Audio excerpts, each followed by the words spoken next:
My name is Ronika Jacobs, and you found my podcast, Strive for More, Your Best Life Now. While there are hundreds of thousands of podcasts out there, you've taken the time out to listen to this one. So for that, I would like to say thank you. So without any further delay, let's get to it. Let's strive for more.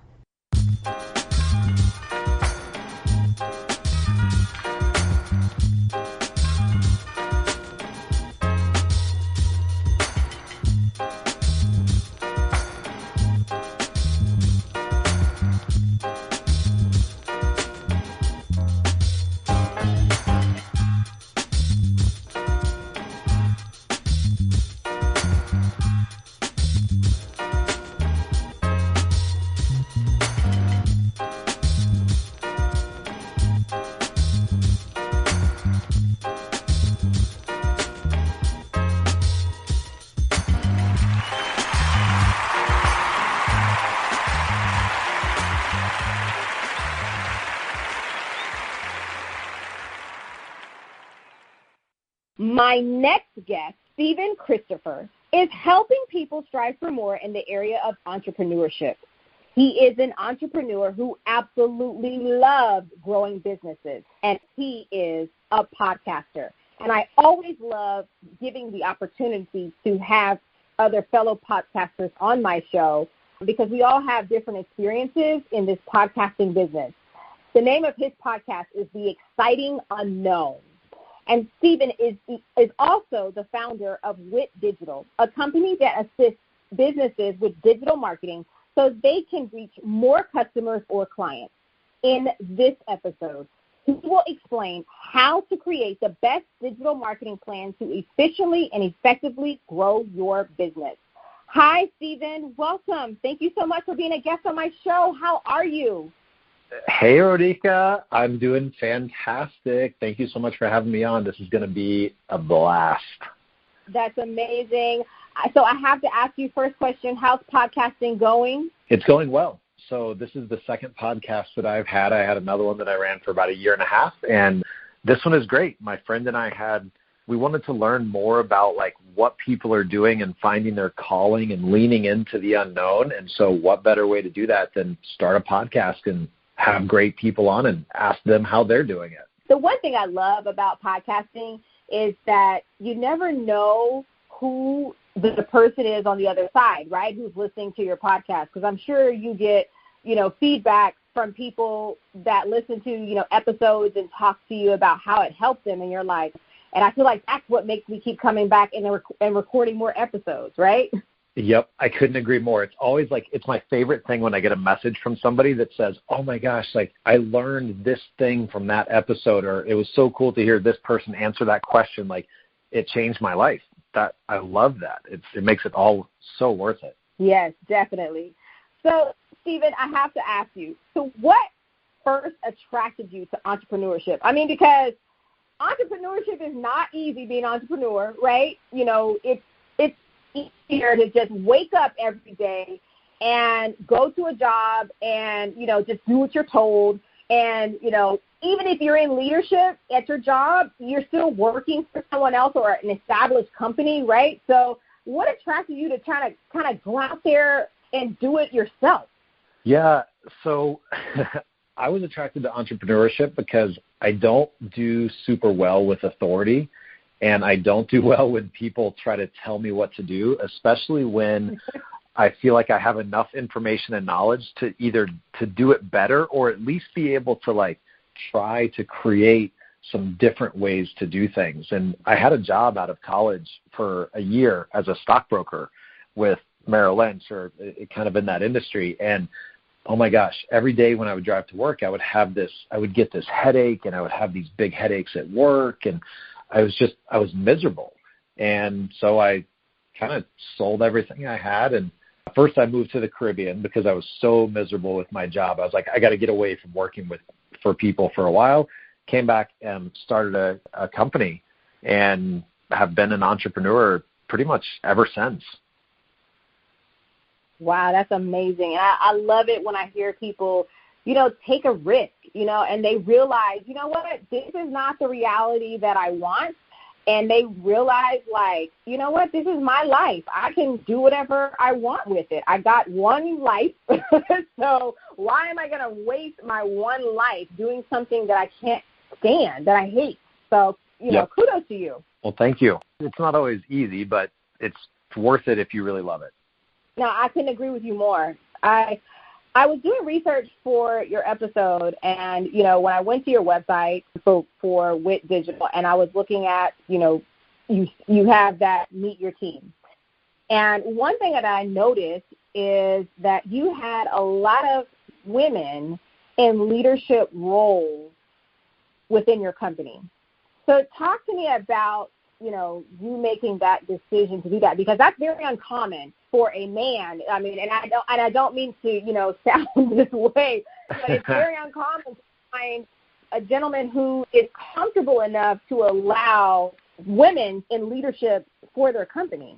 Yeah, I mean, it was kind of not necessarily a conscious decision in the moment when it started to happen, but what I realized when I look back on it is that I just started to become more curious about each of the individuals at the office and started to become more curious about who they really were and what they were really capable of.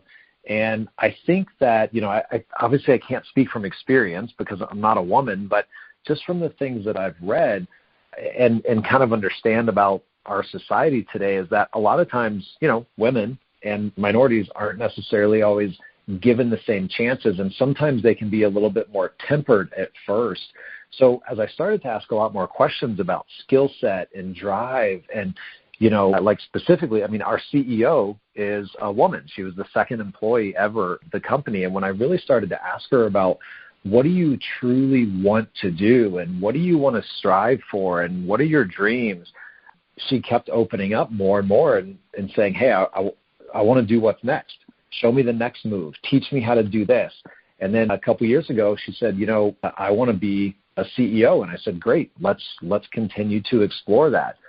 And then we have another female in leadership right below her that she actually got to train as her first job out of college here to be in leadership. And she just did such a phenomenal job training somebody else. Like, she just stepped up to the plate every single time that she was given an opportunity, and I just kind of helped cultivate some of that and just really listen to her. Like, I mean, I don't know, maybe I'm a little biased, but females are absolutely amazing. Like, you give them a goal or something to work towards. You know, some of the guys might be mad at me for saying this, but a lot of times, like, females will drive a lot harder than a majority of men that I work with. I love having our female leadership team. It's amazing. Wow. And I truly, you know, honestly, Stephen, it's truly remarkable because even as a woman in leadership, and I know the time it has taken for me to get into leadership, and sometimes, you know, I was like, I'm ready for it, and people would tell me, you know, you're ready for it. Why aren't you a leader? And I'd be like, I don't know why it's not happening. And I would watch, you know, a male, and the crazy thing is, even I'm in education, right? So it's a female, majority of educators and teachers are female, right? Unless you're kind of in the upper grades, but definitely elementary where I am. But then what we would find is that the leadership is lots of times can be male. And it's like, okay, you know, I don't know. But I tell you, you're right. I don't think you're being biased. Women, we are pretty awesome rock stars when it comes to leadership. All right, so WIT Digital is a digital marketing company. So what exactly is digital marketing? I mean, I hear people talk about, you know, what's your digital marketing plan? And so what exactly is digital marketing, and what all does it entail? Yeah, I mean, in the simplest terms, I would say that digital marketing is basically things that touch the internet. So things like Google, social media, paid advertising like Google ads, social media ads, getting into like content creation, so blogging, vlogging, video creation, all of that. And then maybe a little bit into like the email marketing and even like some of the streaming TV platforms right now. But basically, it's all of those things that are tied to the internet. So it's how are you putting out information that is in alignment with what your ideal customers or your avatar might potentially be looking for and might potentially resonate with. So how are you marketing on those kind of like internet-based platforms? Got it. So most times when people think about digital marketing, they think about social media. Like when I first started thinking about it for my podcast, I was like, oh, social media, like that's it. And how can I use social media? But my question is social media really effective? Because it seems like now, when it first came out, it seemed like, it was the way to go because it was new and everybody was like, what is this? But, is social media really effective? And if it is, which platform is the most effective? Yeah, great question. And the answer is it depends. So it depends on what it is that you are selling, what's your business, who are you trying to connect with, who's your ideal client. So social media is still extremely valuable, and it's a great marketing tool to connect with that right avatar, right? But for example, if you're marketing to, let's say, young, maybe 20s kind of millennials, you're not going to want to put a whole lot of content, put a whole lot of time into Facebook because there's not as many people in that age group that are sitting around looking at Facebook. They're going to be on Instagram, getting into TikTok and things like that. So yeah, social media is still extremely valuable when it comes to marketing and growing your company and getting in front of those ideal clients. But you've got to know which platform your ideal client is hanging out on. And when people start to think about social media, especially from a marketing standpoint, it's super overwhelming because, like you said, there's so many different platforms. It's been out for so long. There's so much content getting created every day. Before we know it, we're like, oh my gosh, I got to have a Facebook strategy and Instagram and TikTok and LinkedIn and YouTube. And before we even get to the end of the social media options, we're exhausted. So when it comes to social media, it's still a very effective tool, but don't get overwhelmed in it. Just find one or two platforms that you're good at, where your ideal clients hang out, and then focus on that one and just kind of let the others fall by the wayside initially. You can always get to those later. But yeah, social is still a great place to connect with like-minded people and your avatar. Yeah, that's something that I have learned.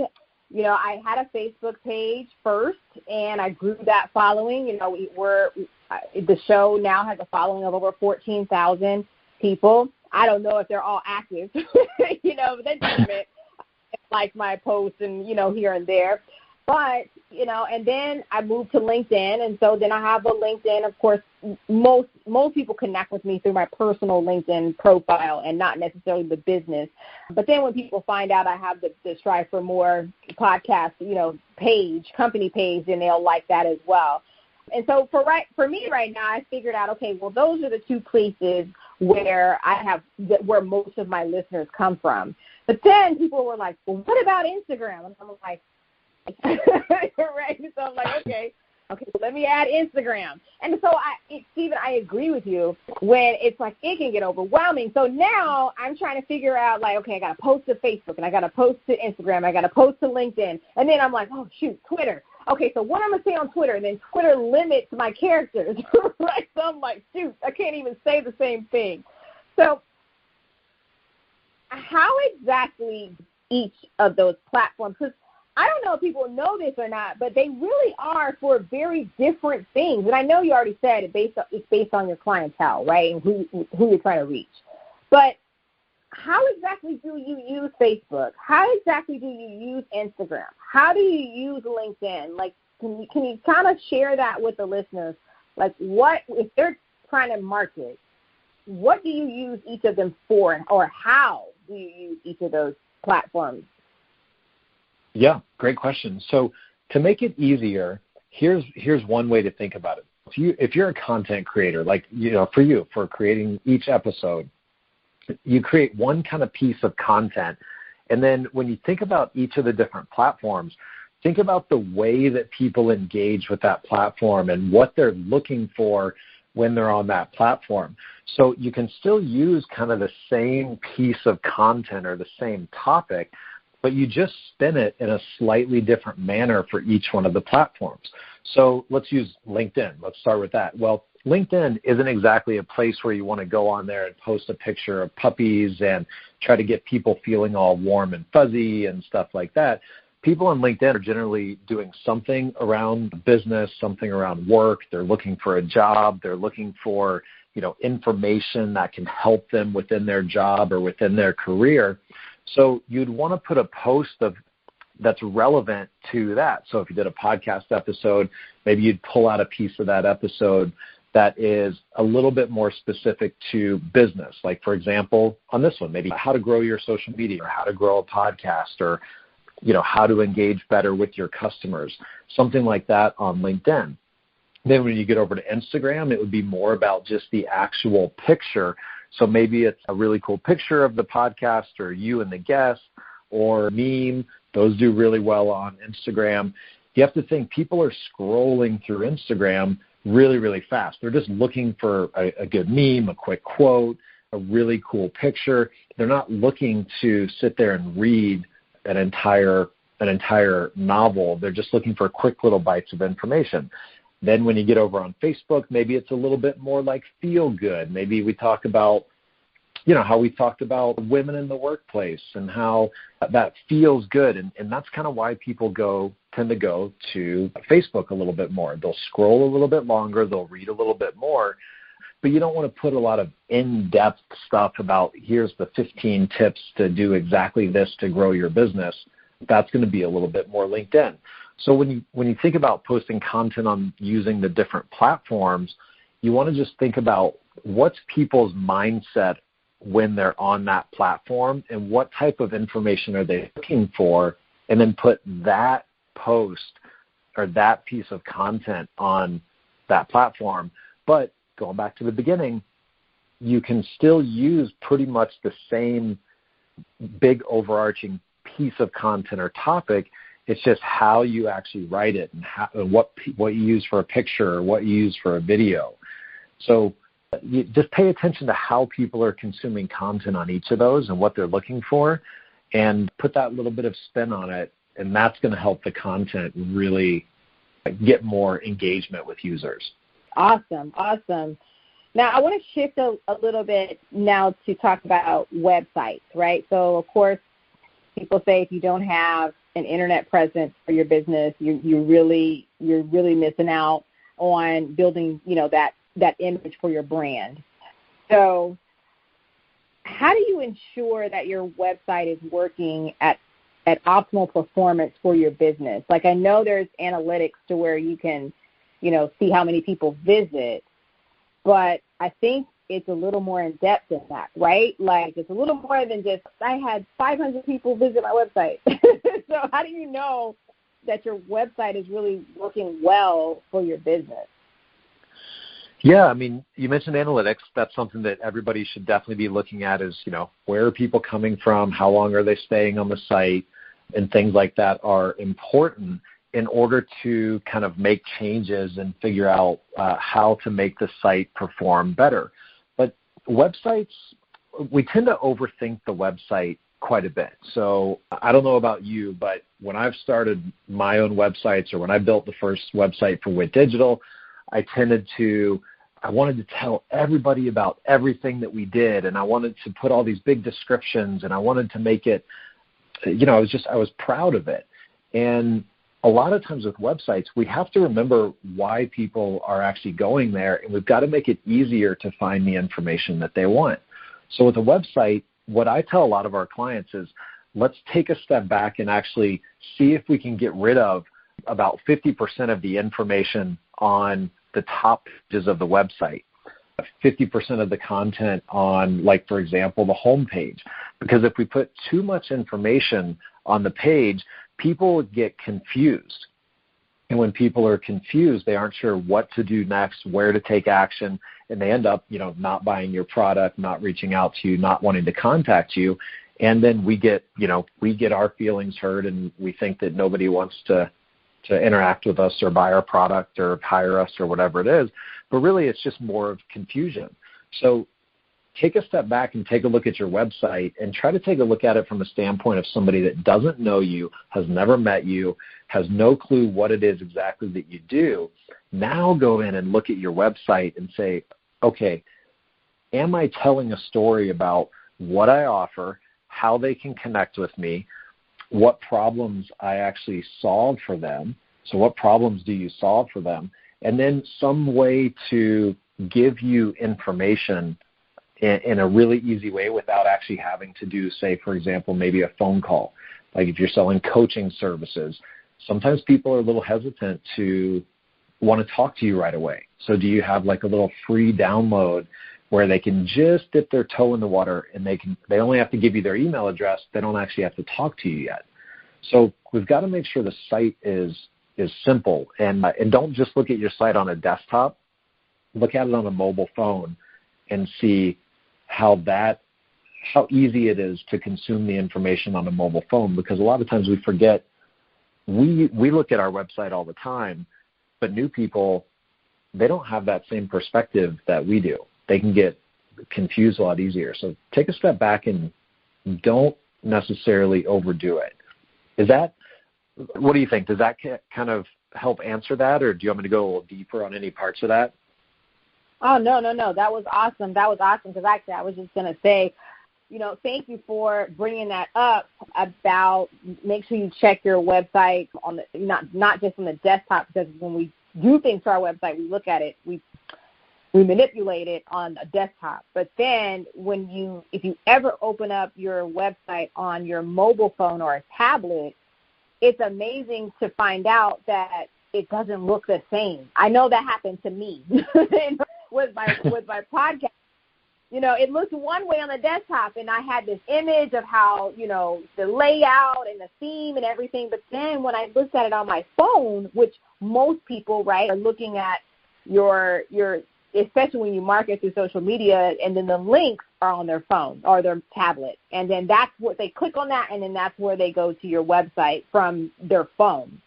And so it was very important for me to start realizing, like, whoa, it looks very different on a mobile device than it looks on a computer or a laptop or a desktop. So that was eye-opening. So thank you for bringing that up, because that brought that to my attention. Like, wow, yeah, I it looked totally different. So because of that, I changed the way my website looked to make sure that it looked, attractive on a desktop, and then it also looks attractive on a mobile phone. So yeah, I totally understand that.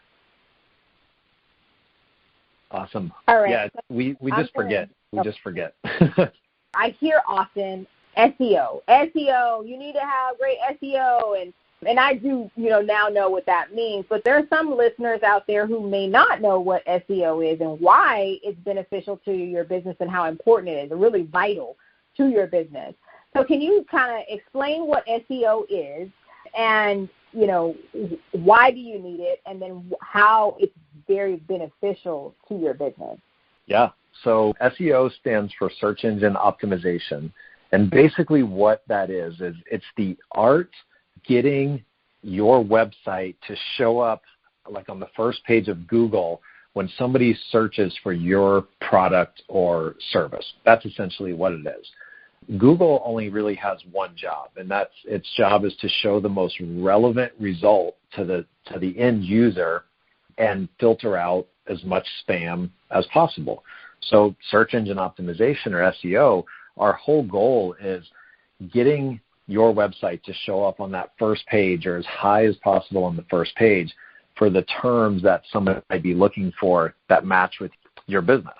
So when you think about why it's important, so if you're selling, if you're selling something online, let's say you're selling blue shoelace widgets online, well, the great part about search engine optimization is that you ultimately can start to get kind of free advertising if you can have good SEO. So you're showing up for blue shoelace widgets when somebody else goes out and searches it. So there's billions of searches on the internet every day. And so we want to try to take advantage of some of that and show up when somebody's looking for what it is that you sell. And I can go try to temper it a little bit. I mean, I could go into quite a long talk about how to do SEO and all that. I don't know how deep we want to get into it, but it's something that you definitely want to be aware of. And there's a lot of really great information out there on how to do basic SEO. Essentially, it's writing really good content and creating really good content around the thing that you want to show up for. And the last little part that I'll mention here before I let you tell me if you want me to go deeper or not is there's a lot of really good free tools that Google offers. So you can actually put in a keyword and Google will tell you how many people are searching for that keyword each month on average on Google. And so if you were selling blue shoelace widgets, you would go in and use a tool like that and put in all these different versions like shoelace widget, blue shoelace widget, and it'll tell you which ones people are mostly searching for. So now when you go back and you're trying to write content around your product, you want to make sure that you're writing it around that keyword that people are already searching for, so that now when people go and look for it, you're one of the first ones to show up. That's why it's so important to pay attention to SEO. Wow. Okay. All right. That's cool. Now, talk to the listeners and kind of share, like, what service does WIT Digital offer? Like, why should they contact your team? Yeah, I mean, besides being biased that I think we're really good at what we do and we actually care, essentially we offer those services, online marketing or digital marketing that we talked about in the beginning. So SEO, SEM, which stands for, SEM is the paid side of digital marketing, so Google ads, social media ads, and things like that. And wrapping with some of that, we also do content creation. We can help with some video creation and even getting you on like streaming TV advertising in a local area. So those are all the things that we can help people do in order to get their business, showing up higher when somebody is actively searching for what they offer. Wow, that's cool. Well, Stephen, I could talk to you all day, and you could share so much information and knowledge and wisdom with my listeners. But you know what? This is what you do for a living, and your company is awesome. So they're going to have to just contact you if they need more information. All right, I got one last question. And so my question to you is, what's the best piece of advice you have ever received? Oh, wow. Renika, this is a hard one because I've gotten so much good advice from others and so much good advice from failing over the years. But one of my favorite pieces of advice that I ever got was stop trying harder.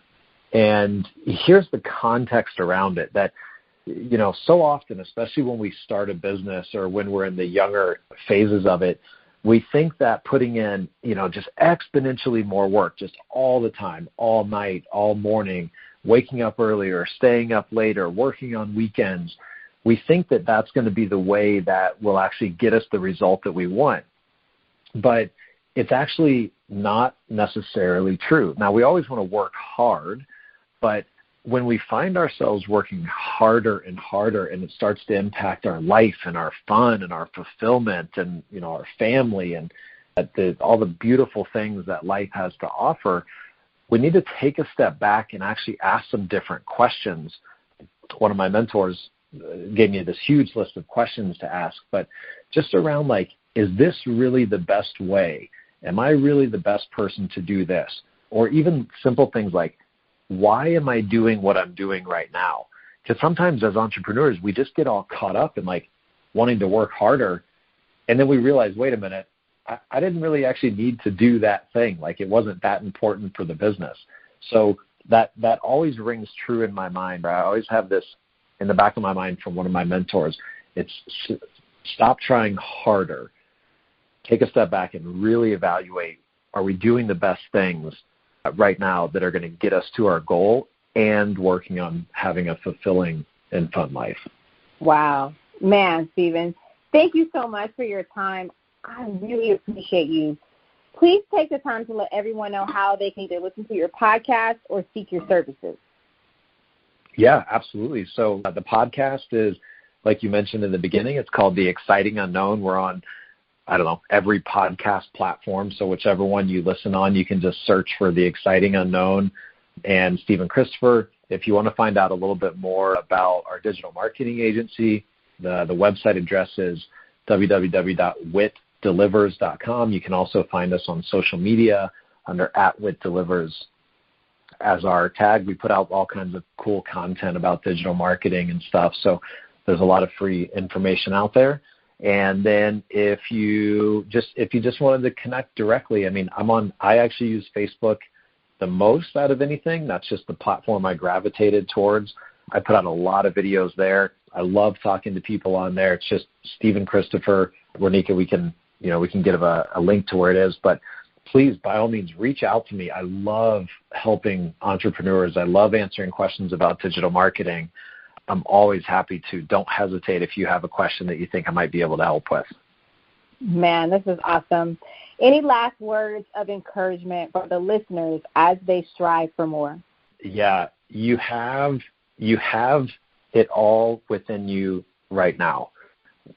Too often we look outside of us for the answers, and we don't think that we know the answers, or we don't think that we have what it takes right now already to do the things that we want to in life. And so we're always left with this gap of feeling like we're not enough, or imposter syndrome, or Ronika, I'm sure you understand all of this stuff.